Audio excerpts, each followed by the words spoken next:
சரி சரி சரி சரி ஆரம்பிச்சிடலாங்கம்மா. ஓம் சிவாய நம. திருச்சிற்றம்பலம். சாயான்பினை நாள்தோறும் தழைப்பவர் தாயே ஆகி வளர்த்தனை போற்றி. என்னாடுடைய சிவனே போற்றி. எந்நாட்டவர்க்கும் இறைவா போற்றி. காவாய் கழகத்திரளே போற்றி. கைலை மலையானே போற்றி போற்றி. வெற்றிவேல் முருகனுக்கு அரோகரா. ஞானவேல் முருகனுக்கு அரோகரா. சக்திவேல் முருகனுக்கு அரோகரா. ஜானகி அம்மா விநாயகர் பாடல் பாடுங்கம்மா. பாருங்கம்மா. திருச்சிற்றம்பலம். முருகாசரணம். பூழியர்கோன் வெப்பொழித்த புகழியர்கோன் கழல் போற்றி. ஆழிமிசை கல்மிதப்பில் அணைந்த பிரானடி போற்றி. வாழி திருநாவலூர் வண்தண்டர் பதம் போற்றி. பூழிமலி திருவாத ஊர திரு தாழ் போற்றி. திருச்சிற்றம்பலம். நன்றிங்கம்மா. முருகாசரணம். முருகாசரணம். மாரீஸ்வரி அம்மா நாலொரு துதி பாடுங்க. சரி, விநாயகர் துதி பாடுங்க. சிவசிவா. சுசீலாமா பாடுங்க. நம்ம திருவடி வணக்கம்மா. என்ன பாடுறதுன்னு தெரியலீங்க. விநாயகர் துதி பாடுங்கம்மா. சிவாயினம். திருச்சிற்றம்பலம். பிடியதன் உருவுமை கொலமிகு கரியது வடி கொடு தனதடி வழிபடும் அவரிடர் கடி கணபதி வர அருளினன் மிகு கொடை வடிவினர் பயில் வழி வளமுறை இறையே. சிவாயினம். திருச்சிற்றம்பலம். சிவாயினம். நன்றி நன்றி சாமி. திருவடி வணக்கம் சாமி. அனைத்தடியார் திருவடிகளை வணங்குறேன். கந்த குரு கவசம் இது 3வது வாரம் ஐயா எடுத்துட்டு இருக்காரு. 2வது வாரம் சிறப்பா கொண்டு வந்தாரு. இந்த வகையில 1 மணி நேரம் எல்லாருமே அகமகிழலாம். அந்த அளவுக்கு முருகனுடைய அந்த கந்த குரு கவசத்தை விளக்காடுக்க இருக்கிறாரு ஐயா. அவர்களை வருக வருக என்று நம்ம பேருண்ட சார்பாக வரவேற்கிறோம். ஐயா ஆரம்பிக்கலாங்க ஐயா. சிவாயினம்.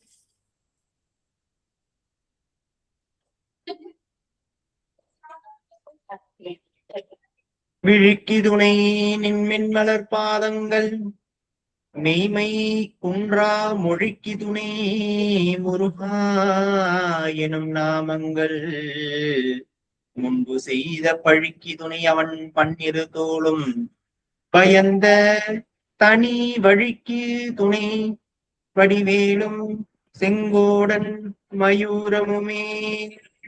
வெற்றிவேல் முருகனுக்கு அரோகரா. இசைந்து எழும் அன்பில் எழுந்தபடியே பசைந்து எழும் ஈசரை பாசத்து உள்ளேகி சிவந்த குரு சென்னி கை வைக்க உவந்த குருபாதம் உள்ளத்து வந்ததே. சிவா. திருச்சிற்றம்பலம். அகில சராசரங்களுக்கெல்லாம் அதிபதியாய் விளங்கி கொண்டிருக்கும் முருகப்பெருமானுடைய ஒப்பற்ற பெரும் கருணையினாலே வேலுண்டு வினை இல்லை குழுமம் மூலமாக நாம் கந்தகுரு கவசம் என்கின்ற மகா மந்திர பாடலை நாம் சிந்தித்து வருவதற்கு திருவருளும் குருவருளும் கூடியுள்ள பெரும் காரணம் கொண்டு இங்கே எழுந்தருளியுள்ள அத்துணை அன்பர் பெருமக்களுக்கும் அடியார் பெருமக்களுக்கும் அடியினுடைய சிறந்தாழ்ந்த வணக்கங்களை தெரிவித்துக் கொள்கின்றேன். கந்த குரு கவசம் என்கின்ற பாடலை நாம் தொடர்ந்து சிந்தித்து வருகின்றோம். இது 3வது அமர்வு. இந்த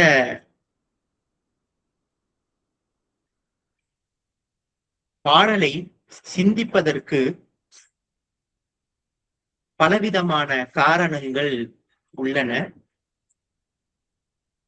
நம் காலத்திலே நம்மோடு வாழ்ந்த ஒரு அருளாளர் அவ்வளவு சிறந்த உயரிய கருத்துக்களை மிக எளிமையாக எளிய மக்கள் கூட பாடும் அளவிற்கு அவர்களுடைய அந்த வார்த்தைகள் அதற்கு ஏற்றமாறு செய்து இந்த பாடலை கொடுத்துள்ளார். ஆனால் அதில் பொதிந்திருக்கும் கருத்துக்கள் நவரத்தன மணிகளைப் போல மிக உயரிய கருத்துக்கள்.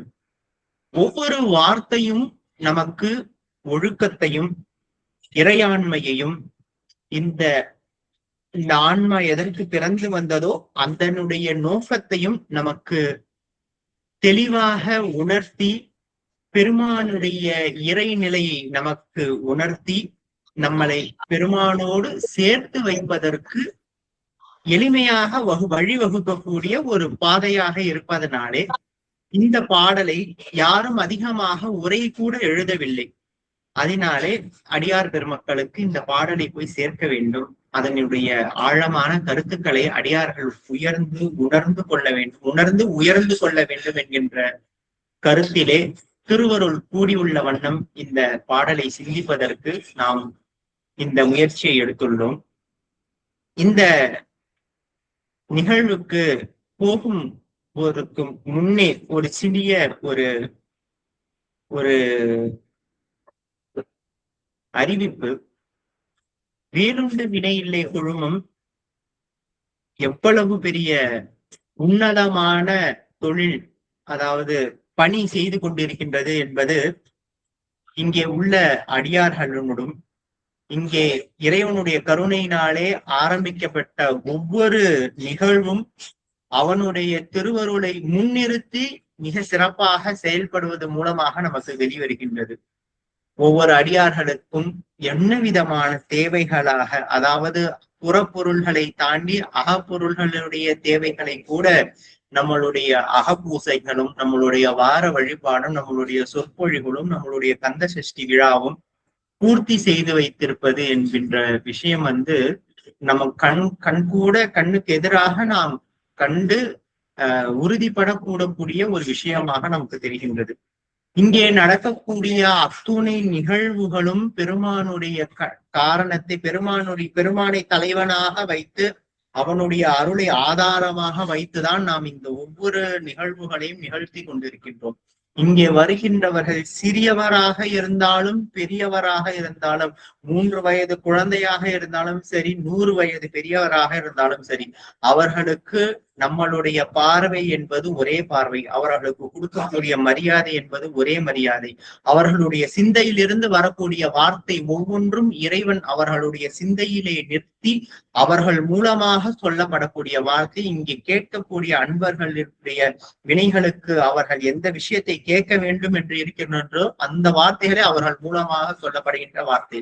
அதனால இங்க நாங்க சொல்லக்கூடிய ஒவ்வொரு கருத்தும் பெருமான் உணர்த்திய கருத்துக்களே, வேறு யாரும் இங்க இதுல இந்த பிழை இருக்கின்றது, இந்த இடத்துல உயர்வு இருக்கின்றது, இப்படி எந்த விதமான நிகழ்வுகள் எந்த விதமான கூற்றுகள் இருந்தாலும் இந்த புகழ்ச்சியும் சரி, சரியாக இருந்தாலும் சரி தவறாக இருந்தாலும் சரி, இவை எல்லாமே சேரக்கூடியது சுவாமி ஒருத்தவருக்கு மட்டும்தான், இறைவனுக்கு மட்டும்தான் இந்த புகழ், வேற யாருக்குமே கிடையாது. அதனால அடியார்கள் இங்க நாம பாடல் நம்ம நடத்த போகின்றோம் அப்படிங்கிறா இது ஏன் இவங்க இந்த மாதிரி அர்த்தம் சொல்லல, ஏன் இவங்க இந்த விஷயத்த சொல்றாங்க, ஏன் இந்த விஷயத்த சொல்லல அப்படிங்கறத தயவு செய்து அடியார்கள் அந்த புறப்பொருள்களுக்கு உள்ளார போயிடாதீங்க.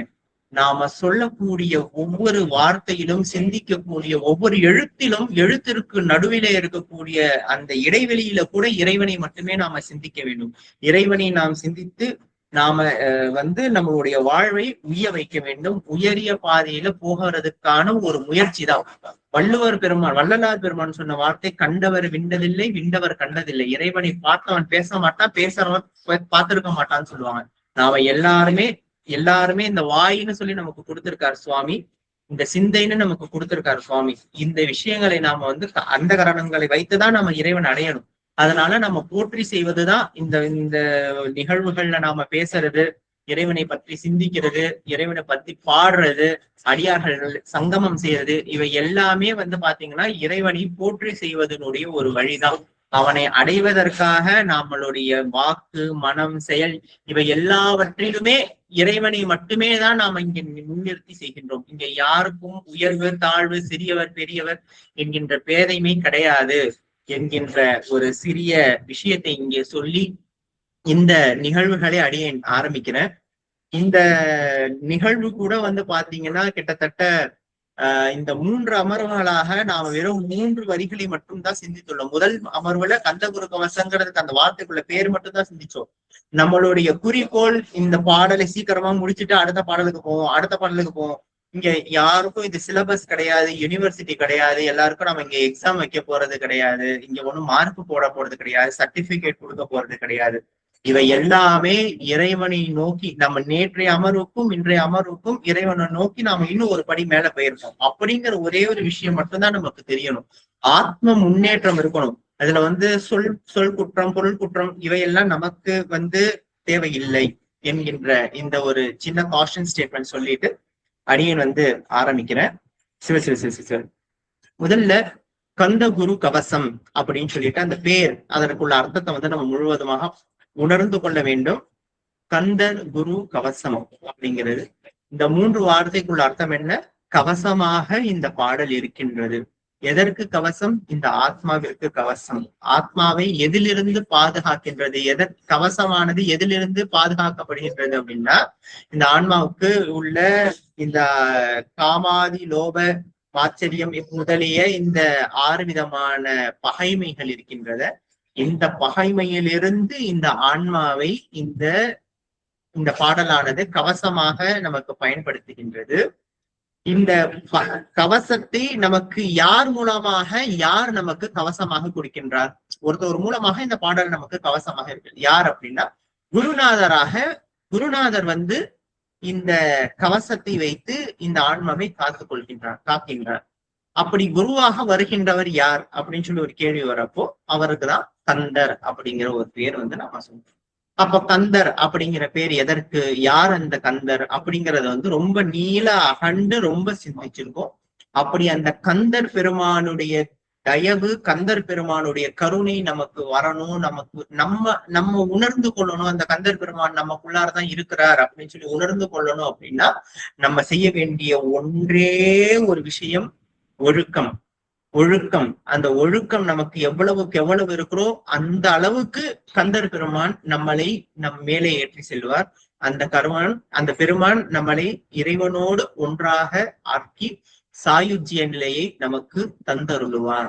இந்த நிகழ்வுகள், இந்த பரிபக்குவம் எப்படி நமக்கு நடக்க போகின்றது, என்னென்ன நிலையிலே நமக்கு இந்த பரிபக்குவத்தை எல்லாம் அவர் கொடுப்பார், அதற்கு இந்த ஆன்மா எந்த நிலையில இருக்குதுங்கிறத உணர்ந்து கொள்ள வேண்டும் என்கின்ற விஜயங்கள் எல்லாம் முதல் 2-3 வழியில நாம சிந்திச்சோம். சரிங்களா? சரி, இன்னைக்கு நம்ம எதை நாம சிந்திக்க போகின்றோம் அப்படின்னா, அந்த 2வது இதை தாண்டி அதாவது கலியுக தெய்வமே கந்தனுக்கு மூத்தானையிலிருந்து ஸ்கந்தகுரு கவசத்தை கலிதோஷம் நீங்கிடவே அது வரைக்கும் நம்ம பார்ப்போம். கலிதோஷம்னா என்ன அப்படிங்கிற வரைக்கும் நம்ம பார்த்தோம். சரிங்களா? இப்போ 4வது வரியினுடைய 4வது வரியை சிந்திக்க போகிறோம்.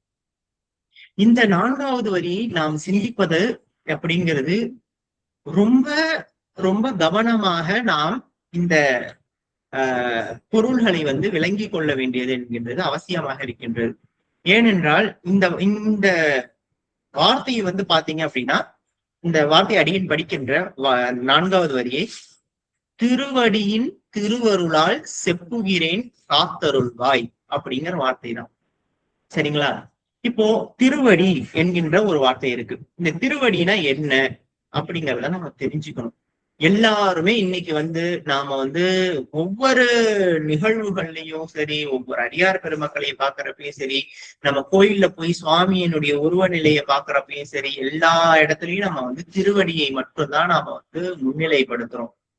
நம்மளுடைய சைவ சமயம் திருவடியை தான் முன்னாடி வைக்குது, அப்புறம்தான் அவனுடைய அருளையே சொல்லுது. சரிங்களா? அப்போ இங்க திருவடி என்றால் என்ன அப்படிங்கிறத நாம தெரிந்து கொள்ளணும்.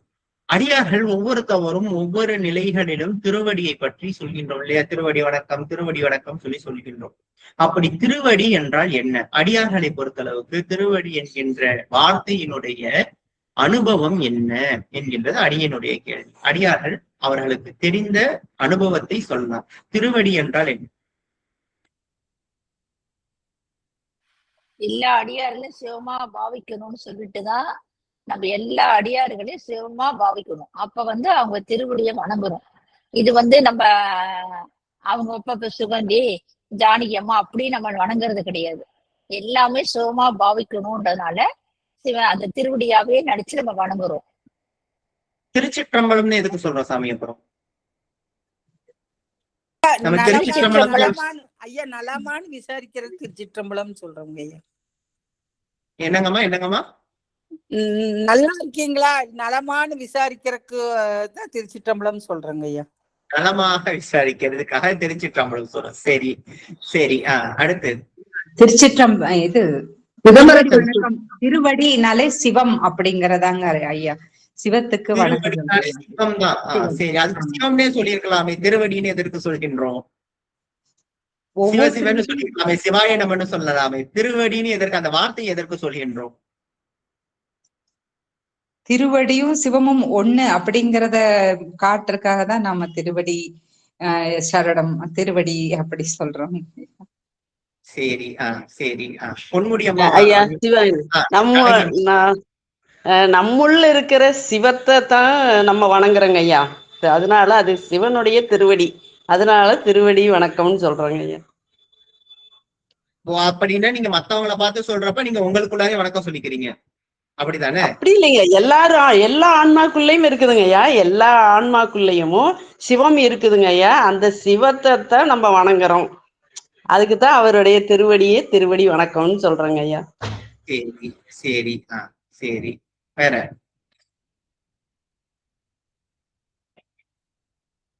வேற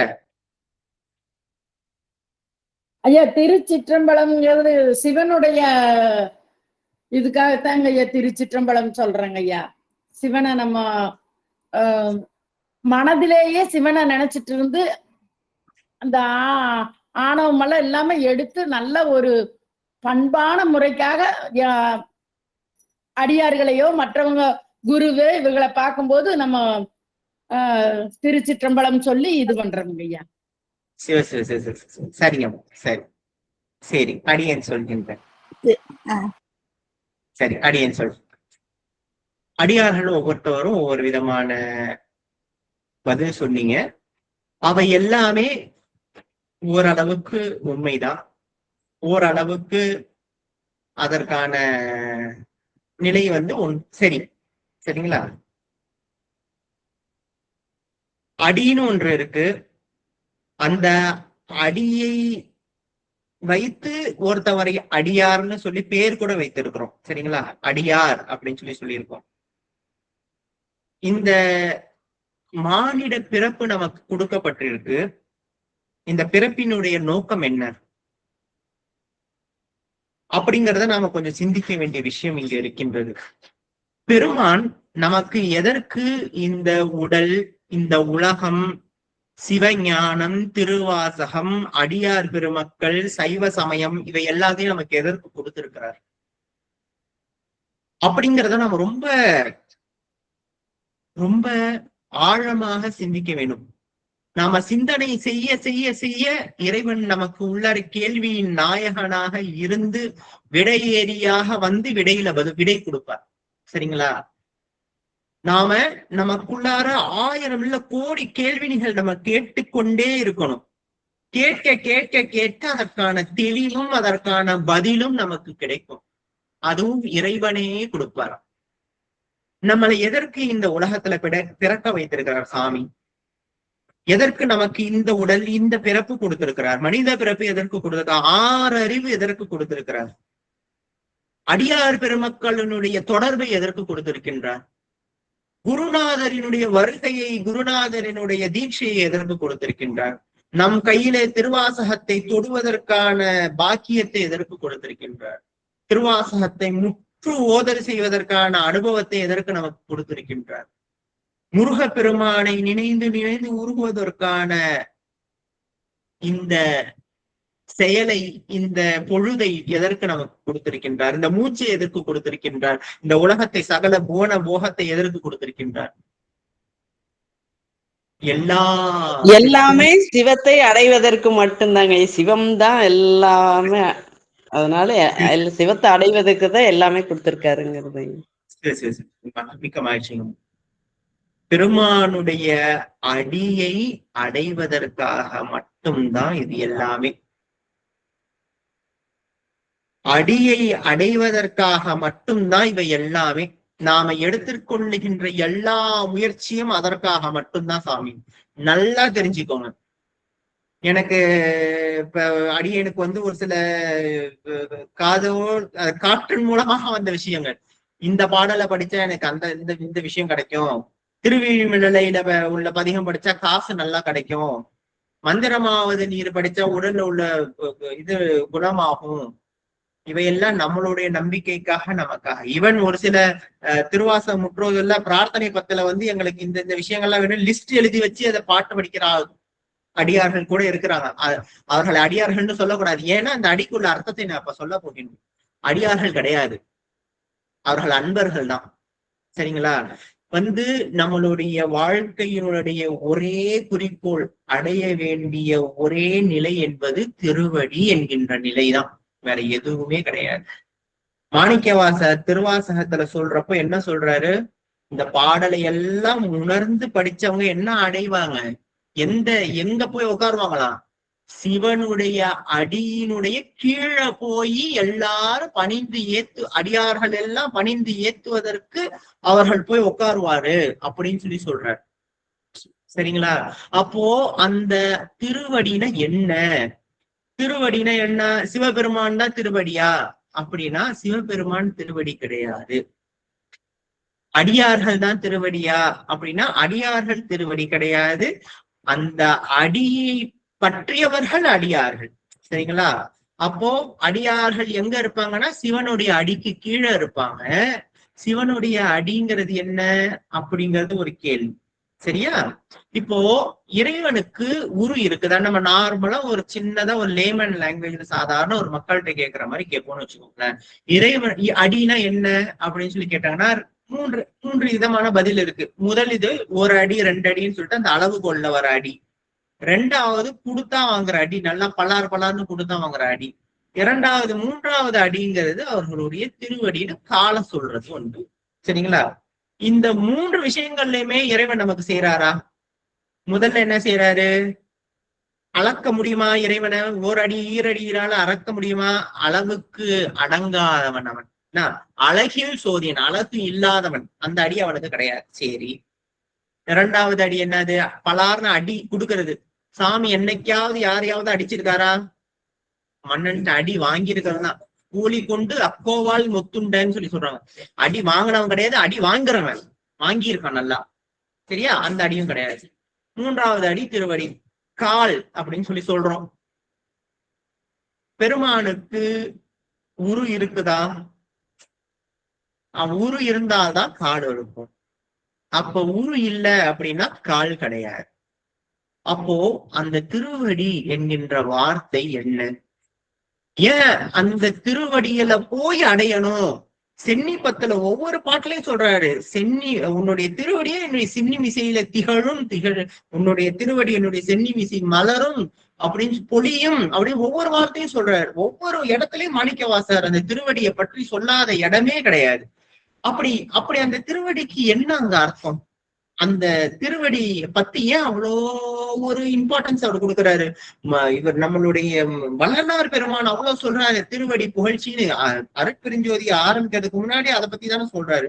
அப்போ அந்த திருவடிக்கு என்னதான் சிறப்பு அப்படின்னா அந்த திருவடினா என்னத்தான் சொல்ல வராங்க அப்படின்னு தேடுறப்போ இது அடியனுக்கு கிடைத்த பதிலாக அடியனுக்கு இறைவன் உணர்த்திய விஷயத்தை அடியன் திருவடி என்றால், அடி என்றால் ஞானம். எந்த ஞானம்? சிவஞானம். திருவை பற்றிய அடி, திருவை பற்றிய ஞானமாக சொல்வதுதான் திருவடி. எதற்கு? அந்த திருவடியை போய் நம்மளால எப்படி அடைந்து கொள்ள முடியும் அப்படிங்கிறதுக்கு பின்னாடி அடியன் அதற்கான விளக்கத்தை சொல்றேன். அடியார்கள் இப்பொழுதுக்கு நல்ல ஞாபகத்துல வச்சுக்கோங்க. எந்த இடத்துல நாம போய் திருவடி வணக்கம் அப்படின்னு சொல்றோம். இப்ப அடியார்கள் ஒவ்வொருத்தவங்களும் ஒண்ணு சொன்னீங்க. என்ன சொன்னீங்க? நம்ம உள்ளார இருக்கக்கூடிய சிவபெருமானை பத்தி நான் எடுத்துக்கொள்ளும், இறைவனுடைய அன்பை பத்தி சொல்றதுக்கு என்கிட்ட இருக்கிற இறைவன் தான் உங்ககிட்டயும் இருக்கிறார் அப்படிங்கிறத நான் உணர்ந்து கொள்ளி அவங்களுக்கு நான் சொல்கின்றேன் அப்படின்னு பலவிதமான விஷயங்கள் சொல்றேன். சரிங்களா? இந்த விஷயங்கள் எல்லாத்தையும் நாம ஆழ்ந்து ஆழ்ந்து ஆழ்ந்து நாம யோசிச்சு பார்த்தோம் அப்படின்னா ஒரே ஒரு விஷயம் மட்டும்தான் உண்மையாக இருக்கும்.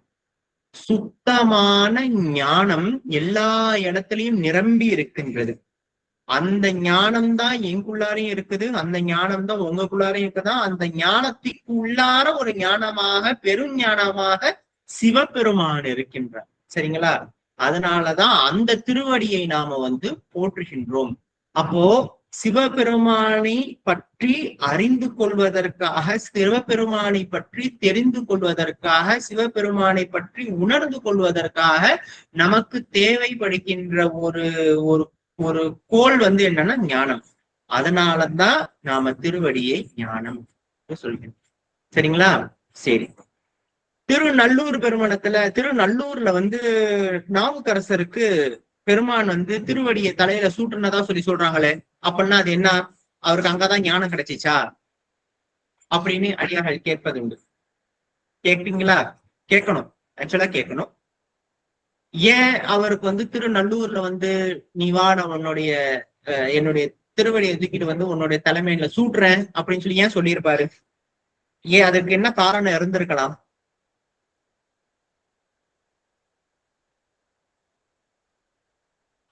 ஞானத்தை அருளக்கூடிய இடமா இருக்கும், ஞானத்தை அருளக்கூடிய இது இல்லையா, அதனால அங்க அவருக்கு அந்த திருவடி கிடைச்சிச்சலாமா? ஞானம், அதாவது ஞானம்ங்கிறது திருவடி பேரு. அந்த திருவடி அவருடைய ஒவ்வொரு பாடல்லையுமே சொல்கின்றார், சிந்தையில வைத்திருக்கிறேன், சிந்தையத்துல வைத்திருக்கிறேன்னு சொல்கின்றார்.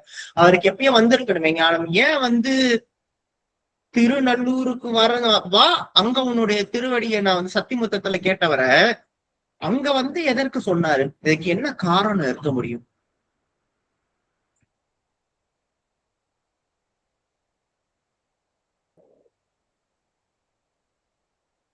நமக்கு ஞானம் என்பது நம்மளுடைய வினை கழியும் பொழுதுதான் வரும். நம்மளுடைய வினை எந்த நேரத்துக்கு எவ்வளவு நமக்கு நம்மளுடைய வினை நம்மளை இழந்து கழியுதோ அவ்வளவு நம்மளுடைய ஞானம். அதாவது ரெண்டு பேரலல் ஆக்ஷன். இது வர வர வர இது போகும்னு சொல்லுவாங்கல்ல, அந்த மாதிரி நம்மளுடைய ஞானம் நமக்கு நிகழ நிகழ நிகழ நம்மளுடைய வினையானது கழிந்து கொண்டே இருக்கும். நல்லா தெரிஞ்சுக்கோங்க. குருநாதர் நமக்கு வரக்கூடிய நிலையும் அந்த மாதிரிதான். நம்மளுடைய வினையெல்லாம் ஒத்த பின் காட்டினாய் கழுகுண்டினேன்னு சொல்ற மாதிரி நமக்கு அந்த காலம் இங்க ரொம்ப முக்கியமான ஒரு பகுதி வகிக்கின்றது. சரி, இவை எப்படி நான் அந்த வினையை அகற்றணும் அப்படிங்கிறதையும் நம்ம பின்னாடி பேசுவோம். இப்போ ஒரு ஒரு ஒரு ஒரு விஷயத்த அடியார்கள் ரொம்ப தெளிவாக உணர்ந்து கொள்ளும். திருவடி என்கின்றது என்ன அப்படின்னா ஞானம். அந்த ஞானம் என்றது என்ன ஞானம்னா இறைவனை பற்றிய, சிவனை பற்றிய முழுமையான ஞானம். அந்த ஞானமானது எல்லா இடத்திலும் வியாபகித்து இருக்கின்றது. அந்த ஞானத்தை நான் வழிபடுகின்றேன், அந்த ஞானத்தை நான் போற்றுகின்றேன் அப்படிங்கிற அந்த விஷயத்தை தெரிஞ்சுக்கணும். சரிங்களா? சரி. திருவடியின் திருவருளால் அப்படிங்கிறார். ஞானத்தினுடைய திருவருள் நமக்கு கிடைக்குமா? ஞானம்ன்றது ஒரு பொருள், அந்த ஞானம் நமக்கு கிடைக்கும். ஞானத்தின் திருவருளால் அப்படின்னு நமக்கு கிடைக்குமா அப்படின்னா அதற்கு என்ன அர்த்தம்? இந்த ஞானத்தினுடைய முழு உருவம், ஞானத்தினுடைய முழு நிலை சிவபரம்பொருள். அந்த பரம்பொருளை பற்றி நாம் உணர்ந்து கொள்வதற்கு அந்த பரம்பொருளினுடைய துணை நமக்கு வேணும். அந்த பரம்பொருளினுடைய துணை நமக்கு இல்ல அப்படின்னா அவனை பற்றி நம்மளால அறிந்து கொள்ள முடியாது. இதை மாணிக்கவாசகர் மிக எளிமையாக அவன் அருளாலே அவன் தாள் வணங்கி அப்படின்னு சொல்லுவார். அதனால எந்த திருவடியை நாம போய் அடையணுமோ அந்த திருவடி ஞானமானது நம்ம மேல கருணை கொண்டிருக்குது. அந்த ஞானம் கருணை கொண்டிருக்குதான். அந்த ஞானத்தை வைத்து கொண்டிருக்கின்ற பெருஞானமாக இருக்கக்கூடிய சிவபெருமான் நம்ம மேல கருணை கொண்டு அந்த அவனுடைய கருணையை நம்ம மேல காமிக்கிறதுனால நம்ம அவனை பத்தி தெரிஞ்சுக்கிறோம். அதுதான் இங்க சொல்ல வரக்கூடிய கருத்து. அப்படி இறைவனை அடைய வேண்டிய ஞானத்தை கொண்டு அவனுடைய திருவருளை நான் சிந்தித்து இந்த பாடலை சொல்லுகின்றேன், செப்புகின்றேன், காத்தருள்வாய் அப்படிங்கிற. விளங்குதா? விளங்குதா? இதுல ஏதாவது அடியார்களுக்கு ஏதாவது குழப்பம் இருக்குதுங்களா? ஐயா ஒரு சின்ன டவுட்டுங்க.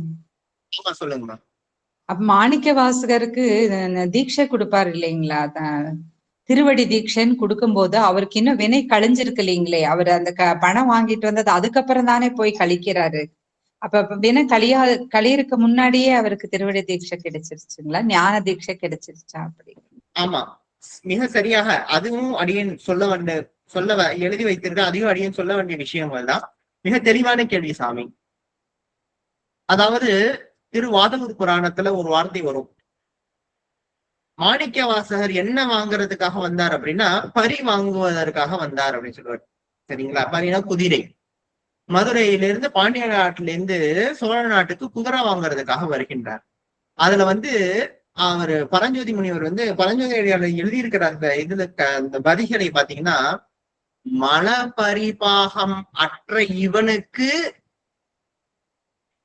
இந்த அதாவது பரிபாகம் அடைந்தவனுக்கு இன்னொரு பரியை போய் வாங்க தேவையில்லை அப்படின்னு சொல்லிட்டு சிவபெருமான் கூட வந்த அடியார்கள் எல்லாரும் அவர்களுக்கு சிவபெருமான் சொல்லுவதாக ஒரு படலம் வைத்திருப்பார்.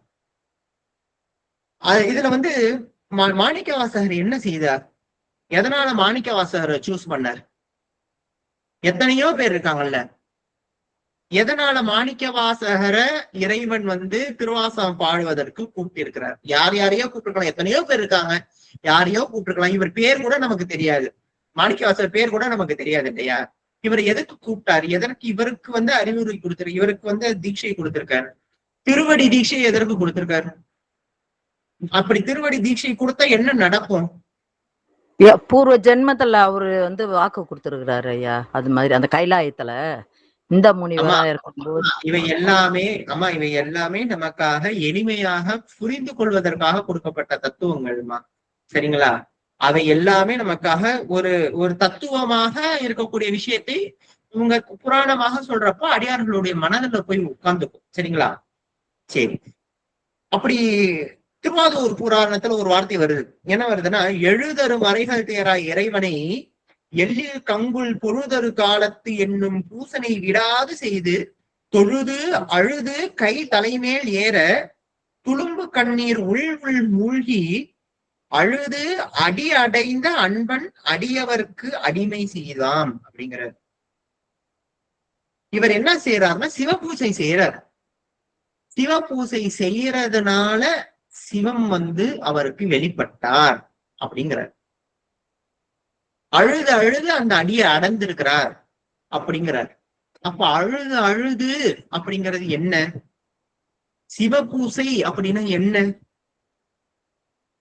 சிவபூசை அப்படின்னா என்ன?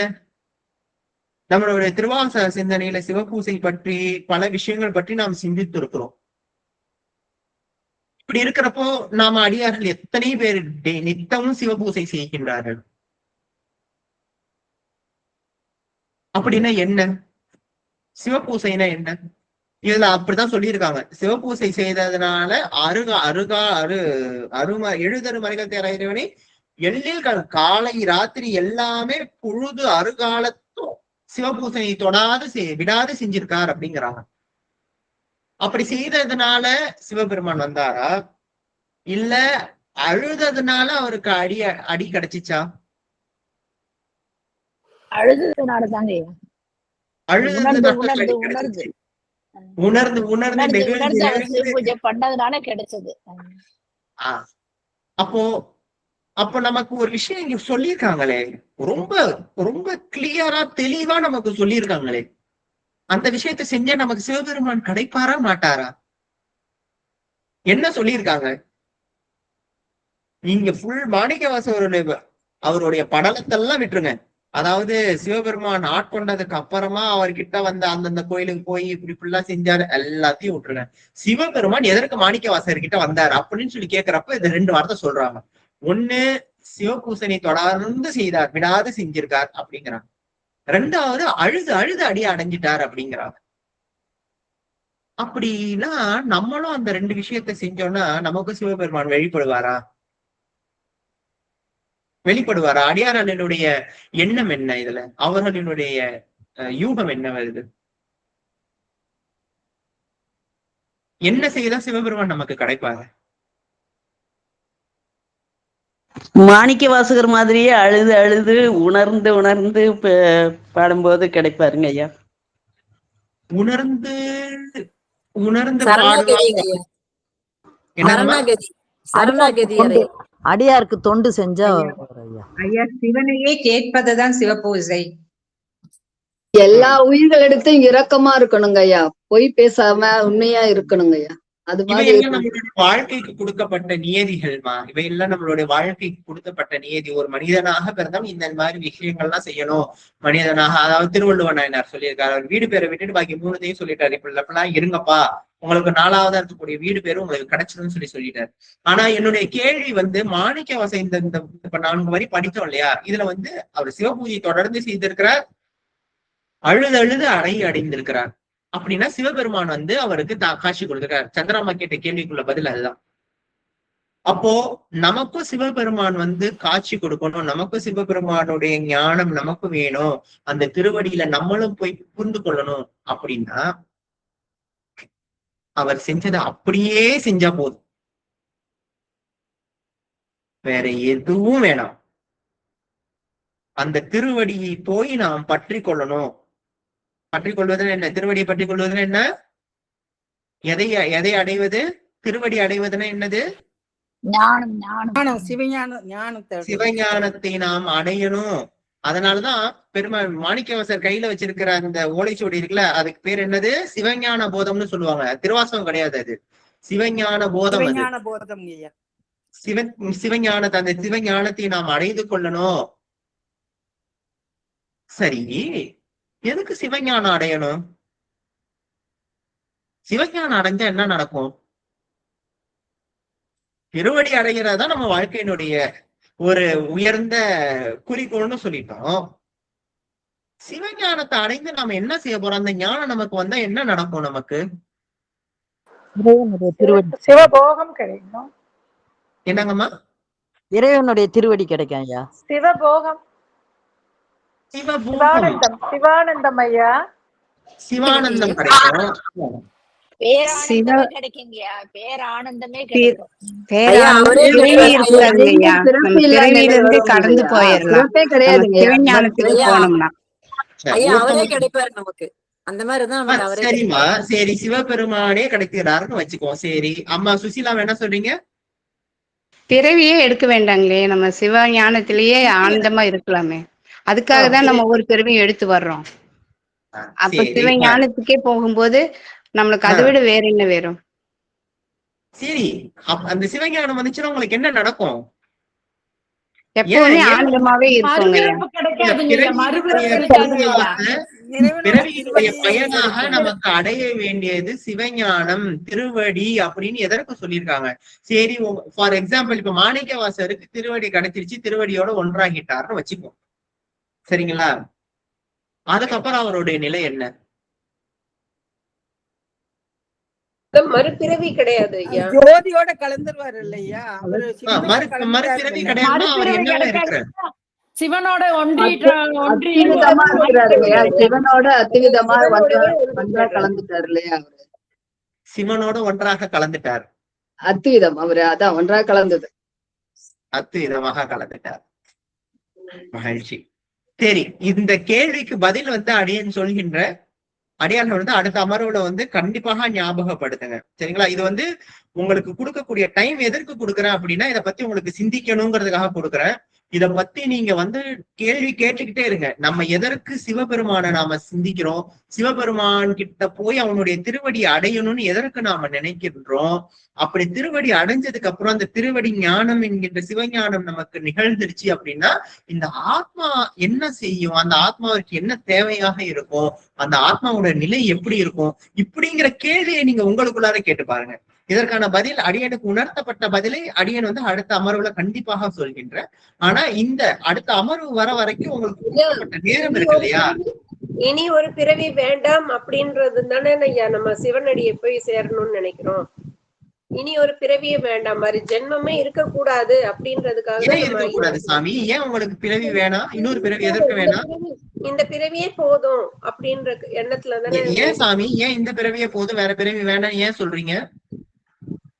இப்ப மாணிக்க வாசகர்ல அந்த மாதிரி இதுலதானே சாமி இருந்தாங்க. மாணிக்கவாசகரை விடுங்க, அவருக்குடைய அவருடைய தேவை வேற. விடுங்க, உங்களுக்கு எதுக்கு பிறவி வேணும்? முக்தி அடையலாம். அப்ப இறைவனோட அடியை போய் சேர்ந்துட்டோம் அப்படி அப்பதான் நமக்கு மறுபிறவி வேணாம் அப்படின்னு சொன்னாக்கா இறைவனோட அடியை சேர்ந்துடணும் அப்படிங்கிறதுக்காக மறுபிறவி வேணாம் அப்படிங்கிறது. இந்த கஷ்டங்கள் திரும்பி திரும்பி பிறந்து பாவங்கள் செய்ய வேணாம், இறைவனோட அடியை சேர்ந்துடணும் அப்படின்னு நினைக்கிறோம். இறைவனுடைய திருவடியை அடைந்துட்டா திருப்பி நாம பிறந்து நம்மளுடைய இந்த மாதிரி கஷ்டங்கள் பட வேணாம் அப்படிங்கிறது. சரியா? சரி, இது ஒரு பதில். அடியன் சரி, அம்மாவுடைய இதுவும் அதுதான். சரி சரி சரி. அடுத்த அமர்வுகள் வரைக்கும் அடியன் வந்து அடியார்களுக்கு இந்த நேரத்தை கொடுக்கின்ற. இன்னும் சிந்திங்க. உங்களுடைய சிந்தனைக்கு நான் முன்னாடியே சொன்ன மாதிரி நீங்க எவ்வளவுக்கு எவ்வளவு கேள்வி கேட்கிறீங்களோ பெருமான் அதற்கான விடையாக வருவார். அதனால உங்களுக்குள்ளார நீங்க திருப்பி திருப்பி திருப்பி இந்த கேள்வியை கேட்டுக்கிட்டே இருங்க. அடியேன் வந்து உங்களுக்கு வந்து இதற்கான பதிலை வந்து அடுத்த அமர்வுல வந்து கண்டிப்பாக சொல்கின்றேன். சரியா? இது வந்து உங்களுக்கான நேரம், உங்களுக்கும் இறைவனுக்குமான நேரம். இந்த நேரத்துல நீங்க இறைவனை பத்தி சிந்திச்சுக்கிட்டே இருங்க. சரி. திருவடி தீட்சை அம்மா சந்திராமா கேட்ட மாதிரி திருவடி தீட்சை எதற்கு கொடுத்தாங்க அப்படிங்கிறது வந்து கேட்டு, அவருக்கு ஞானம் அடைந்ததுனால திருவடி தீட்சை கிடைச்சிச்சா, இல்ல திருவடி தீட்சை கிடைத்ததுனால ஞானம் வந்துச்சா? அப்படின்னா இப்போ எக்ஸாம் எழுதி பாஸ் பண்ணிட்டோம்னு வச்சுக்கோங்களேன். எக்ஸாம் எழுதி பாஸ் பண்ணதுக்கு அப்புறமா நம்மளுக்கு ஒரு ரெக்கக்னைசேஷன் கிடைக்கும். என்ன ரெக்கக்னைசேஷன் கொடுப்பாங்க? காலேஜ்ல கூப்பிட்டு கான்வெகேஷன் வச்சு டிகிரி சர்டிபிகேட் கொடுப்பாங்க. உனக்கு ஞானம் வந்துடுச்சுப்பா அப்படின்னு சொல்லி அந்த சர்டிபிகேட்டா சாமி கொடுத்ததுதான் அந்த திருவடி தீட்சை என்கின்ற. அதாவது உனக்கு ஒரு ஆன்மாவுக்கு ஞானம் வந்தது என்கின்ற நிலையை இறைவன் தான் எழுந்து வந்து இறைவனை அங்கே வந்து அவருக்கு வந்து அத்தாட்சியாக நிறுத்திய நிலைதான் அந்த திருவடி தீட்சை என்பது. திருப்பி நான் சொல்கின்றேன், இங்க வந்து சுவாமி குருந்த மரத்துல இருந்து உட்கார்ந்து அவருக்கு திருவடி தீட்சை கொடுத்தாரு, அவரு வந்து மனித உடல்ல வந்தாரு, அடியாராக வந்தாரு அப்படின்னு நீங்க அது உள்ளார போவாதீங்க. இவை எல்லாமே பரிபாஷையாக நமக்கு குறிப்பாக உணர்த்தப்பட்ட விஷயங்கள் சாமி. சரிங்களா? அதனால திருவடி ஞானம், பெருமான் வந்து திருவடி தீட்சை கொடுத்தது அப்படிங்கிறது என்னன்னா, திருவடியின் திருவருளால் செப்புகிறேன் காத்தருள்வாய்ங்கிற மாதிரி இறைவன் அவனை உணர்ந்து கொள்ள வேண்டிய ஞானத்தை நாம் உணர்ந்து கொள்ளணும்னு அவனுடைய எண்ணத்தினால நமக்கு அவனுடைய திருவருளை கொடுக்கிறான். அந்த திருவருள் மூலமாக இறைவனை பற்றிய சிவஞானத்தை நாம் அடைந்து கொள்கின்றோம். அந்த சிவஞானம் வந்ததுக்கு அப்புறம் இந்த ஆன்மாவுடைய நிலை எப்படி இருக்கும் அப்படிங்கிறத அடுத்த அமர்வுல அடியேன் வந்து கண்டிப்பாக சொல்கின்ற. ஆனா நீங்களும் உங்களுடைய சிந்தையில இந்த கேள்வியை கேட்டுக்கொண்டே இருங்க. சரியா? சரி. அடுத்த வரி என்ன வருது? திருவடியின் திருவருளால் செப்புகிறேன் காத்தருள்வாய். சித்தி விநாயக ஜெயமருள் போற்றுகிறேன் சிற்பர கணபதியே நற்கதியும் தந்தருள். இப்ப இந்த வார்த்தை ரொம்ப ரொம்ப ரொம்ப முக்கியமான வார்த்தை. என்ன வார்த்தை? சிற்பரம் அப்படிங்கிற வார்த்தை. சிற்பர கணபதி அப்படிங்கிறார். சிற்பரம் அப்படின்னா என்ன? சிற்பரம் அப்படின்னா என்னன்னா, அந்த வார்த்தையை பிரிச்சோம் அப்படின்னா சித் பிளஸ் பரம், சிதம்பரம்னு கூட சொல்லுங்க, தவறு இல்லை. சிற்பர கணபதியே நற்பதியும் தந்தருள்வாய். இங்க சிற்பரம்னா என்ன, நற்கதினா என்ன? இந்த இரண்டு வார்த்தையை இன்னைக்கு வந்து நான் சிந்திக்க போகிறேன். 3 விதமான பரங்கள் இருக்கின்றது. தற்பரம், சிற்பரம், பராபரம் அப்படின்னு இருக்கு. சரிங்களா? இப்ப அடியன் சொல்ல போகின்ற இந்த விஷயம் ரொம்ப ரொம்ப ரொம்ப நுணுக்கமான ஒரு விஷயம். இது அடியார்கள் கூர்ந்து கவனிங்க. அப்படி கவனிக்கிறப்ப இது உங்களுக்கு ஓரளவுக்கு எளிமையாக விளங்குறதுக்கு வாய்ப்புகள் இருக்கு. இது கவனிக்கலைன்னா புரியாது, அதனால சொல்கின்றேன். தற்பரம் அப்படின்னா என்ன?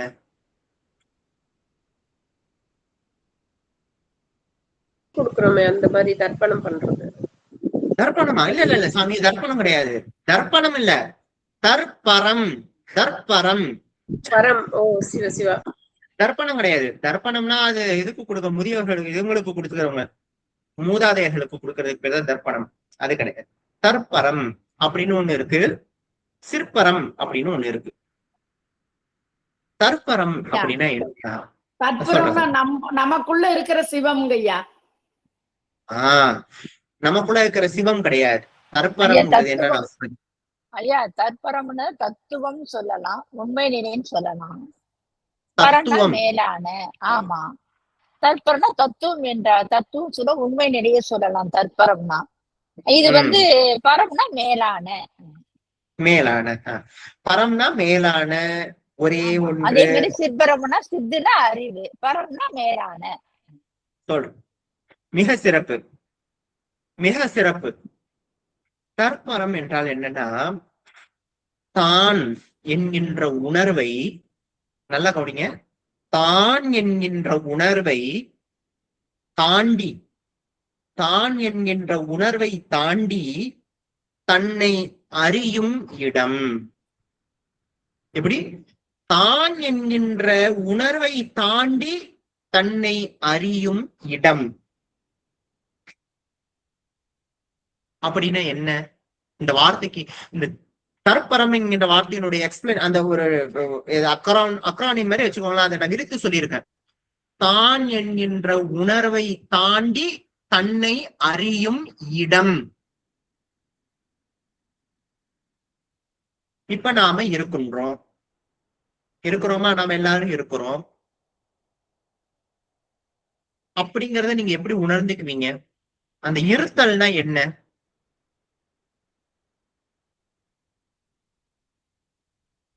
இருத்தல்னா என்ன?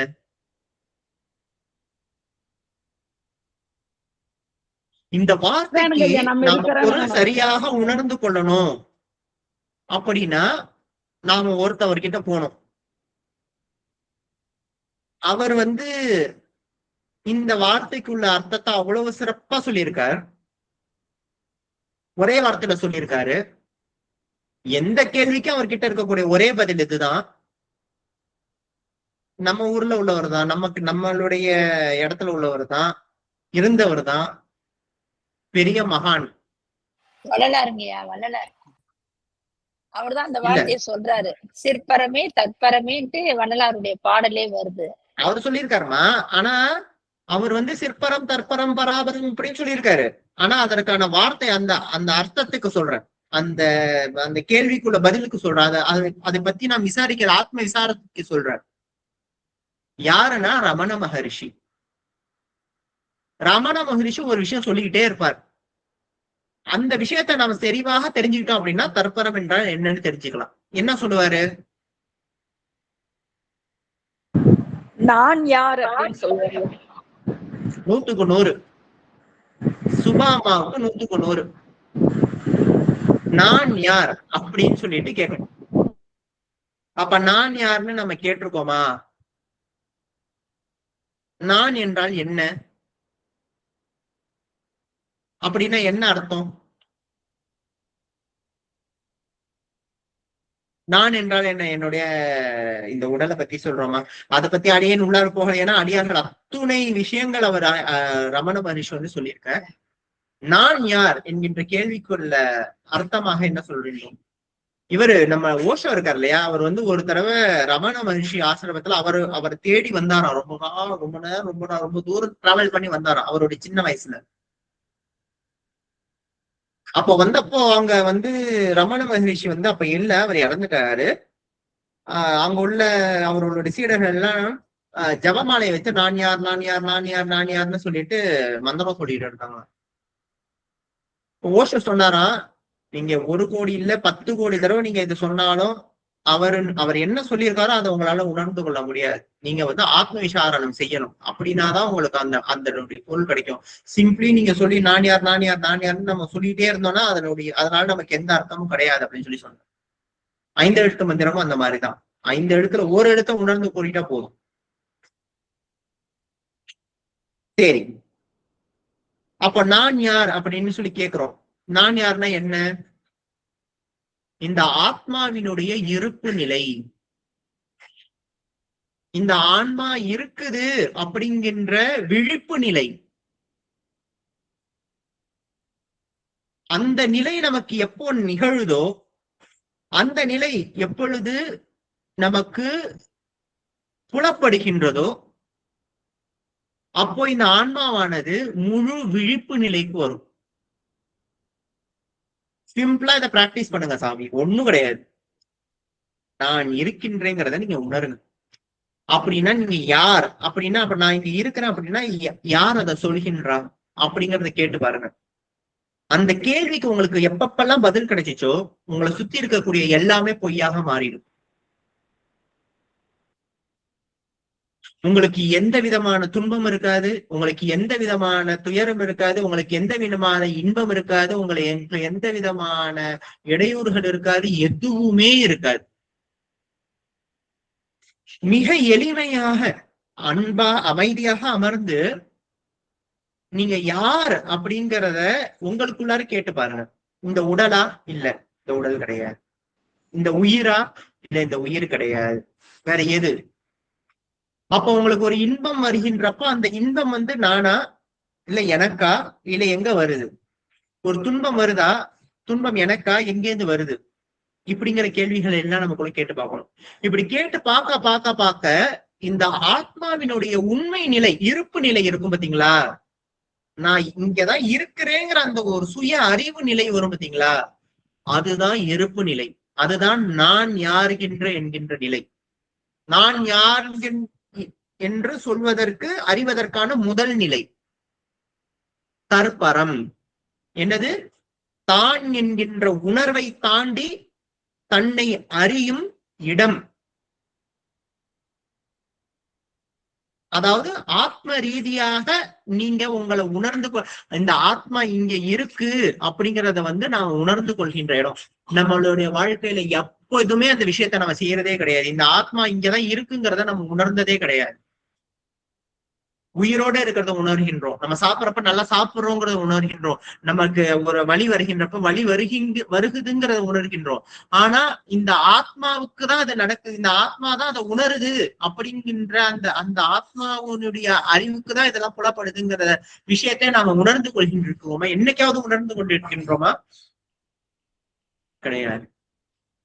எப்பொழுது நாம் நம்மை உள்முகமாக அகமுகமாக திருப்பி இந்த ஆத்மனுடைய இருப்பை, உண்மை இருப்பை உணர்ந்து கொள்கின்றோமோ, அந்த உண்மை இருப்பு நிலையை தெளிந்து கொள்கின்றோமோ, அந்த உண்மை நிலையை அறிந்து கொள்கின்றோமோ, ஃபர்ஸ்ட் அறியணும், அப்புறம் தெளியணும், அப்புறம் உணரணும்.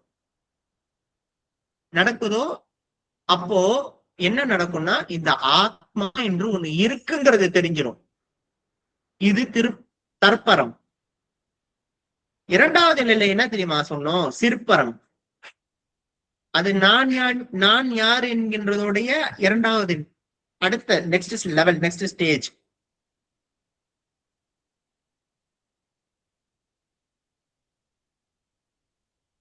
அது என்னது? சிற்பரம் என்ன? தற்பரம்னா நான் சொல்லிட்டேன், இந்த ஆத்மா இருக்குதுங்கிறத உணர்ந்து கொள்வதற்கு தேவையான அந்த அறிவை, அந்த உணர்வை தாண்டி உணர்கின்ற இடம்னு சொல்லிட்டோம். அது தற்பரம். இப்ப சிற்பரம் மேலான அறிவுங்க ஐயா. மேலான என்னங்கம்மா? அறிவு, அறிவு பரம்னா மேலான பொருள். அந்த மேலான பொருள் நம்ம தெரிஞ்சுக்கிதான் சிற்பரம். மேலான பொருள். இது எது மேலான பொருள்? அதே மட்டும் நான் யாரும் கேட்டீங்கல்ல, நான் யாரும் கேக்குறீங்க இல்லையா? அந்த நான் யாருன்னா அந்த உடலை கொடுத்திருக்கான் பெரும்பாலும் நினைக்கிற அந்த உடல் என்னைக்கு மாறப்போட அழியக்கூடியதுதான். இதை நினைச்சு நம்ம உடம்ப நினைச்சு நம்ம வாழ்ந்துட்டு இருக்கோமே, இது ஒரு காலப்போக்குல அழிய வேண்டிய ஒரு பொருள் தான்.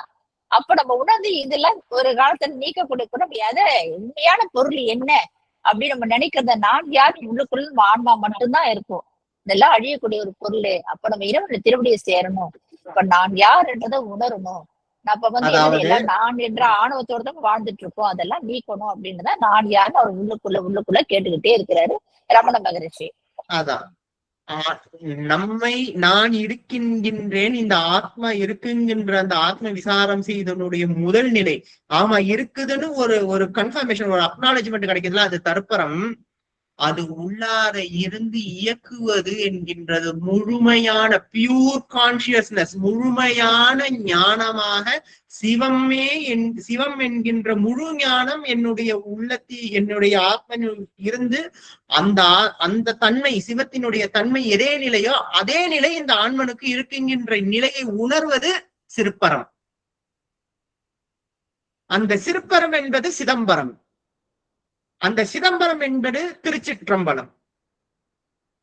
இந்த திருச்சிற்றம்பலத்துல ஆடிக்கொண்டிருக்கிறவன் யாருன்னா சிவபெருமான். எப்படி ஆடிக்கொண்டிருக்கிறான்? திருவடியை தூக்கி ஆடிக்கொண்டிருக்கின்றான், ஞானத்தை வழங்கி ஆடிக்கொண்டிருக்கின்றான். அது ஞான கூத்து.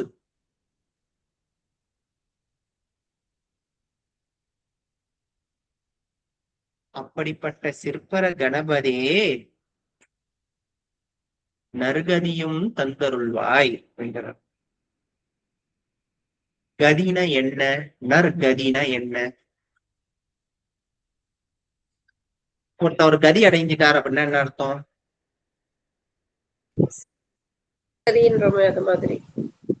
என்னங்கம்மா?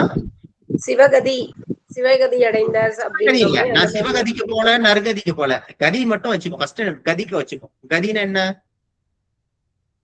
இந்த உடலை விட்டு பிரியுறதுங்க ஐயா, உடலை விட்டு பிரியுறது தான் உடலை விட்டு பிரிவது. கதி என்றால் உடலை விட்டு பிரியும் நிலை. நற்கதி என்றால் திருவடியை அடைந்த நிலை. அதாவது இந்த உடலை எப்படி நமக்கு வள்ளலார் பெருமான் சொன்ன மாதிரி சாகாத நிலை. சாகாத நிலை அதாவது நமக்கு சளியே பிடிக்க கூடாதுன்னா என்ன இருக்கணும் அப்படின்னா மூக்கே இருக்கக்கூடாது அப்படிம்பார். மூக்கு இருந்தா தானே சளி வரும். மூக்கே இல்லைன்னா சளி எப்படி வரும்? சரிங்களா? அப்ப நம்ம பிறக்கவே கூடாது அப்படின்னா என்ன வேணும்? இறக்கவே கூடாது. அப்பா சொல்லு. ஆமா, சரிங்களா? பிறக்கவே கூடாதுன்னா இறக்கவே கூடாது. அப்ப எப்ப இறக்கவே கூடாத நிலைன்னா என்னது அர்த்தம்? எப்பொழுது நமக்கு திருவடி என்கின்ற உண்மை ஞான நிலை நமக்கு கிடைக்கின்றதோ, உண்மை ஞானத்தை நாம் எப்பொழுது அடைந்து கொள்கின்றோமோ, அடியார்கள் முன்னாடி சொன்ன மாதிரி அவர்களுக்கு பிறவாத நிலை அவர்களுக்கும் கிடைக்கும். சரிங்களா? இந்த திருவடி, இந்த கந்தகுரு கவசத்துல முதல் 4-5 வரியில எவ்வளவு பெரிய கருத்து அவர் நம்ம இப்ப இவ்வளவு விஷயம் சொன்னோம்ல. இந்த ஆன்மாவுக்கு கவசமா வருகின்றார், முருகப்பெருமான் வருகின்றார், குருநாதராக வருகின்றார். இவை எல்லாம் எதற்கு? திருவடியை அடைந்து கொள்வதற்காக. திருவடினா என்ன சாமி? ஞானம். ஞானம் என்ன மாதிரி ஞானம்? சிவஞானம். சிவஞானம், சிவத்தை உணர்ந்த ஞானம். அந்த ஞானமானது எல்லா இடத்திலையும் வியாபித்து இருக்கின்றது. அந்த ஞானம்தான் இந்த ஆத்மாவினுடைய இருப்பு நிலைக்குள்ளார இருக்கக்கூடிய பேரருள் ஞானமாக இருக்கின்றது. அதே ஞானம்தான் உங்களுக்குள்ளார இங்க ரஞ்சிதாமணி அம்மாவும், தனலட்சுமி அம்மாவும், சந்திரா அம்மாவும், நம்ம பிரேமம்மாவும், சுசிலா அம்மாவும், சாந்தி அம்மாவும், சாந்தாமணி எல்லாருமாகவும் அந்த ஞானம்தான் நிலைத்து இருக்கு. ஆனா நாம என்ன செஞ்சுக்கிட்டு இருக்கிறோம்னா, அந்த ஞானத்தை எல்லாம் வெளியில தள்ளிட்டு தேவையில்லாத விஷயத்தை எல்லாத்தையும் போட்டு வச்சிருக்கோம். புரியுதுங்களா? இப்ப வீட்டுல பெரிய ஒரு அண்டா இருக்குன்னு வச்சுக்கோங்க. அண்டால என்ன இருக்கணும்? தண்ணி இருக்கணும். ஆனா நம்ம என்ன செஞ்சு வச்சிருக்கோம்? தண்ணியை ஃபுல்லா எடுத்துட்டு வீட்டுல இருக்கிற குப்பை, இந்த ட்ரெஸ், ஜாமான், வீட்டுல இருக்கிற எல்லா ஜாமானத்தையும் தூக்கி அது உள்ளார போட்டு வச்சிருக்கோம். அதுல என்ன அதற்கான பயனோ அதை விட்டுட்டு பாக்கி எல்லாத்தையும் நம்ம செஞ்சு வச்சிருக்கோம்.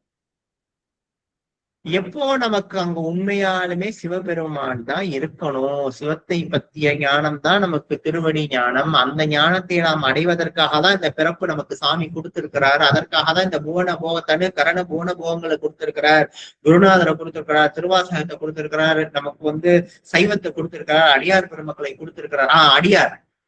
இப்ப அடியார்னா யாரு? அடியார்னா யாரு? நம்மதான் அடியார்கள். எதனால் நமக்கு அடியார்கள் பேர் இருந்திருக்கு? சிவனை நாடி இருக்கிறதுனால. சிவனை நாடி இருக்கிறது இல்ல சாமி, சிவம் ஒன்றே பொருள், சிவஞானமே ஞானம், சிவத்தை மட்டுமே நாம் பற்றி இருக்க வேண்டும், மற்ற எதையுமே பற்றக்கூடாது. இது யார் சொல்லியிருக்கா நமக்கு? திருவள்ளுவர் சொல்லியிருக்கார், மாணிக்கவாசகர் சொல்லியிருக்கார், திருமந்திரம் சொல்லியிருக்கு, வள்ளலார் எல்லா அருளாளர்களும் அதான் சொல்லியிருக்காங்க. சரிங்களா? அதனால அடியார் என்றால் யார் அப்படின்னு சொல்லி கேட்டீங்கன்னா, திருவடியை பிடித்தவர்கள். திருவடியை பிடித்தவர்கள்னா யாரு? சிவஞானத்தை உணர்ந்தவர்கள்.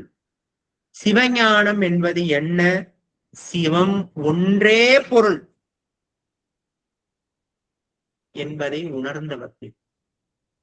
பொருள் சிவம் என்றே ஒரு பொருள் அப்படின்னு என்ன பொருள்? உண்மை பொருள். சிவம் ஒன்றே மெய்ப்பொருள் என்கின்ற உணர்ந்தவர்கள். அதனாலதான் அவர்களுக்கு அடியார். அதனால ஒருத்தவங்க திருவடி அடைந்திருக்கிறார்கள், இல்லைன்னா ஒருத்தவங்களுக்கு அடியார்னு பேர் வைத்திருக்கிறாங்க அப்படின்னா, அவர்களுக்கு தங்களுடைய எண்ணம், தன்னுடைய வாக்கு, தன்னுடைய செயல், தன்னுடைய மூச்சு, தன்னுடைய பேச்சு எல்லாமே சிவமாக இருக்கணும். அப்பதான் அவர்கள் அடியார்கள். இப்ப இந்த 2 நிமிஷம் பேசிட்டு அடுத்த நிமிஷம் எப்பா நாடகத்தை போடுப்பா அப்படின்னு சொன்னா அவர்கள் அடியார்கள் கிடையாது. நல்லா ஞாபகத்துல வைத்துக்கோ. நாமெல்லாம் அடியாராக ஆவதற்கான முயற்சிகள்ல இருக்கிறோம். நினைத்து கொண்டே இருக்கணும் சிவத்தை. எப்படி? நினைத்து கொண்டே இருக்கணும். அப்படி நினைத்தால் முக்தி தருவார். யாரு? அண்ணாமலையார். விளக்கெண்ணெயை எடுத்து இப்படி சாச்சோம் அப்படின்னா ஒரு சொட்டு விடாம அப்படியே சொட்டிக்கிட்டே இருக்கும். அது ஒரு கேப், சுத்தமான எண்ணெய் எடுத்து இப்படி கவுத்தோம்னு வச்சுக்கோங்களேன், ஒரு கேப் கூட விடாம அப்படியே கண்டினியூஸா வந்துகிட்டே இருக்கும். அந்த மாதிரி ஒரு நொடி பொழுது இல்லாம நாம சிவத்தை சிந்திச்சுக்கிட்டே இருக்கணும். அப்படி நாம் சிவத்தை சிந்திக்க சிந்திக்க சிந்திக்க சிவம் என்று ஒரு பொருளே உண்மையான பொருள் என்று எப்பொழுது நம்மளுடைய ஆத்மா உணர்கின்றதோ அப்பொழுதுதான் நாம் அடியவர் பெருமக்கள் என்கின்ற பெயரை நாம் பெறுகிறோம். நமக்கு அடியான் என்று ஒருத்தருக்கு மாணிக்கவாசகர் இத்தனை முறை அடியேன் செய்த வல்வினை, அடியேன் அடியேன் அடியேன் இத்தனை தடவை சொல்றாருன்னா அவருக்கு என்ன அர்த்தம்? தொழுது தொழுது அழுது அழுது சிவத்தை நினைத்திருக்கிறார். 6 கால பூஜையிலையும் சிவத்தை நினைச்சிருக்கிறார். அதனால அவரை அடியேன் என்று சொல்வதற்கு முழு விதமான சுதந்திரம் அவருக்கு இருக்கு. நாமளும் நாமள அடியார் என்று சொல்லணும். அதுதான் அடியனுடைய விருப்பமும். எப்ப நாம நம்மள அடியேன் என்று சொல்லிக்க முடியும், அடியார் என்று சொல்லிக்க முடியும் என்ன? சிவத்தை நம் சிந்தையிலே இடையறாது நிறுத்தும் பொழுது மட்டும்தான் நாம் அடியாராக இருக்கும். அந்த நிலையிலே பெருமானுடைய கருணையினாலே அவனுடைய திருவடி என்கின்ற ஞானம் நமக்கு நிகழும். அந்த ஞானத்தை அடைந்து கொண்டு பெருமானை நாம் பெருமானுடைய திருவடிக்கு கீழே போய் உட்கார்ந்துக்கலாம். யார் உட்கார்ந்துக்கிட்டா? 2 பேரு. நடராஜ பெருமான் கிட்ட போய் பார்த்தோம்னா 2 பேரு சுவாமியோட திருவடியில இருப்பாங்க. யார் யாரு? ஏன் அவங்க 2 பேரும் மட்டும் வச்சா, பாக்கி யாரையும் வைக்கல? ஏன் சாமி வைக்கல? அவங்க சரணாகதி அடைஞ்சிட்டாங்க. காரைக்கால் மத்தவங்க யாரும் எம்மையார் அடையல. கேட்டாங்க. இது என்ன மத்தவங்க யாரும் அடையலையா? ஏன் சாமி திருதொண்ட நாயனார் நினைக்கலையா? இல்ல ஞான சம்பந்தர் தான் நினைக்கலையா? நாவுக்கரசர் தான் நினைக்கலையா? 63 நாயன்மார்கள் இருக்கிறாங்களா? எல்லாரும் நினைச்சாங்கய்யா, எல்லாரும் நினைச்சாங்க, திருவடியில இருந்தாங்க. ஆனா இவங்க கேட்டாங்க, அந்த பாட்டையும் பாடினாங்கல்ல, என்று எத்தனை பிறப்பு எடுத்தாலும் வேண்டேன் புகழ வேண்டிய என்ன இருந்தாலும் திருவடி கீழே இருக்கணும்னு கேட்டாரு. மாணிக்கேச பெருமானும் அதான் கேட்டாரு, உன்னை திருவடி கீழே நான் இருக்கணும் அப்படின்னு கேட்டதுனால அவங்க 2 பேர் மட்டும்தான் அதை வச்சிருக்கிறாங்க. மற்றவர்கள் எல்லாரும் சிவமும் வேணும்னு கேட்டாங்க. ஆனா இந்த 2 பேர் தான் சிவன் மட்டும்தான் வேணும்னு கேட்டாங்க. புரியுதுங்களா? மத்தவங்க எல்லாம் சிவமும் வேணும்னு கேட்டாங்க, இவங்க சிவன் மட்டும்தான் வேணும்னு கேட்டாங்க. ஏன் இந்த அம்மாவுக்கு பேய் உருவம் வாங்கினாங்க காரைக்கால் அம்மையாரு? ஏன் பேயை கொடுத்தாங்க? பேய் என்ன செய்யும்? ஏன் வேற எந்த உருவமும் வேணாமா? பேய் உருவம் தான் வேணுமா? ஏன் பேய் உருவம் வாங்கினாங்க? பேய் என்ன செய்யும்? எல்லாத்தையும் முற்றும் திறந்து இருக்கிறதுனால உடும்படியாட்டு புடிச்சுக்கோங்க ஐயா. நல்லா 100க்கு 100 பேய் புடிச்சிச்சுன்னா விடாது. ஆனா அவங்க போய் புடிச்சது யார? பேயா மாதிரி போய் புடிச்சது யார? பாதத்தை பிடிச்சிட்டாங்க. அதே மாதிரி இன்னொருத்தவர் யார பாடினா சிக்கனை பிடிப்பேன்னு பிடிச்சது யாரு? மாணிக்கவாசகர். வேற யாராச்சும் பாடி இருக்காங்களா அந்த மாதிரி? இல்ல வேற யாராச்சும் கேட்டிருக்காங்களா? அதனால இந்த இருவருக்கு எதற்கு கொடுத்திருக்காங்க அந்த நிலை அப்படின்னா, எல்லாமே ஒரு தத்துவங்கள் தான். அதுக்காக காரைக்கால் ஒரு வேலை பேய் உருவம் எடுத்தாங்களா, மாணிக்கவாசகர் ஒரு வேலை எடுத்தாங்க, அதெல்லாம் தத்துவம் நமக்கு உணர்த்தப்பட்ட விஷயங்கள் சாமி. அதனால மாணிக்கவாசகர் எப்படி 6 கால பூஜை செய்திருக்கிறார் அப்படிங்கிறாங்க. தொழுதுங்கிறது அழுது அழுது சிவனடியை அழைந்திருக்கிறார். அப்ப அந்த அழுது என்கின்றால் என்ன அப்படிங்கிறது ஒரு கேள்வி இருக்கு. சிவபூசைனா என்ன அப்படின்னு ஒரு கேள்வி இருக்கு. இந்த கேள்விகளுக்கும் முக்கியமா நமக்கு சிவஞானம் கிடைத்ததுக்கு அப்புறம் இந்த ஆன்மாவுக்கு என்ன தேவை இருக்கும் அப்படிங்கிறதையும் நம்ம அடுத்த நிகழ்வுல அமர்வுல சிந்திப்போம். இன்னைக்கு 2 வரி நம்ம சிந்திச்சிருக்கிறோம் சாமி. 2 வரிங்கிறத தாண்டி ரொம்ப முக்கியமான ரெண்டு வார்த்தை சிந்திச்சிருக்கிறோம். திருவடிங்கின்ற வார்த்தை, சிற்பரம் என்கின்ற வார்த்தையை நம்ம சிந்திச்சிருக்கோம். இதுக்கப்புறம் மற்றைய வார்த்தைகள், மற்றைய சிவ அனுபவங்கள் எல்லாத்தையும் அடுத்த அமர்வுல நம்ம சிந்திப்போம். மணி 8 ஆயிடுச்சு. இந்த நிலையிலே நாம் இந்த நிகழ்வுகளை இந்த நிகழ்வு நிறைவு செய்திக்கலாம். நிறைவு செய்யும் முகமாக நாம் நிறைவு பாடல், போற்றி பாடல் பாடல். திருச்சிற்றம்பலம்.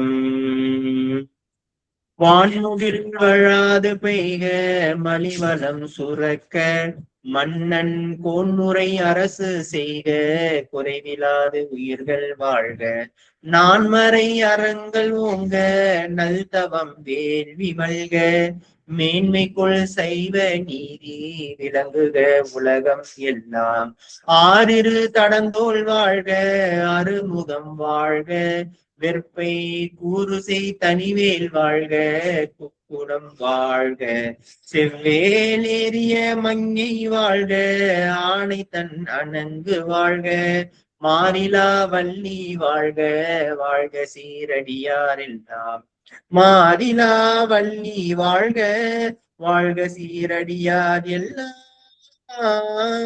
சிவா திருச்சிற்றம்பலம். வெற்றிவேல் முருகனுக்கு அரோகரா, சக்திவேல் முருகனுக்கு அரோகரா, ஞானவேல் முருகனுக்கு அரோகரா. சிவா திருச்சிற்றம்பலம். அதாவது நாம முருகபெருமான பத்தி பாட வந்த கந்தகுரு கவசத்தை எடுத்து சிவபுராணத்துல மாணிக்க வாசத்தையும் சிவபெருமானையும் நினைச்சு பேசிக்கிட்டு இருக்கோம். சரிங்களா? இது எதற்கு? இதுக்கு ஏன் இப்படி பண்றோம் அப்படின்னா, எல்லாமே சிவம் தான். முருகபெருமான சிவன் வேற கிடையாது, நீங்களும் நானும் வேற கிடையாது, எல்லாமே சிவம் தான். அதனால சிவபெருமானை போய் நம்ம எப்படி என்ன பண்ணணும்? சிவபெருமானை என்ன பண்ணணும்? சிக்கனை பிடிச்சுக்கணும். வேற எதுவும் பண்ண தேவையில்லை. அடியார்னு எப்ப நம்மளே சொல்லிக்கலாம்? திருவடியை நினைந்து கொண்டே இருக்கணும். சிவத்தை நினைந்து கொண்டே இருக்கணும். அப்படி சிவத்தை நினைந்து கொண்டே இருப்பது சிவஞானம். சிவஞானம் கிடைத்தால் திருவடி, திருவடி கிடைத்தால் அடியார் என்கின்ற நிலை. சரிங்களா சாமி? ஆக இந்த நிகழ்வுகளை நாம் நிறைவு செய்துக்கலாம். அடியார்கள் அவர்களுடைய அனுபவம் இருந்துச்சுன்னா கூறிக்கலாம் சாமி, இல்லைன்னா நிறைவு பண்ணிக்கலாம். அடியார் ரெக்கார்டிங் ஸ்டார்ட் பண்ணுவோம்.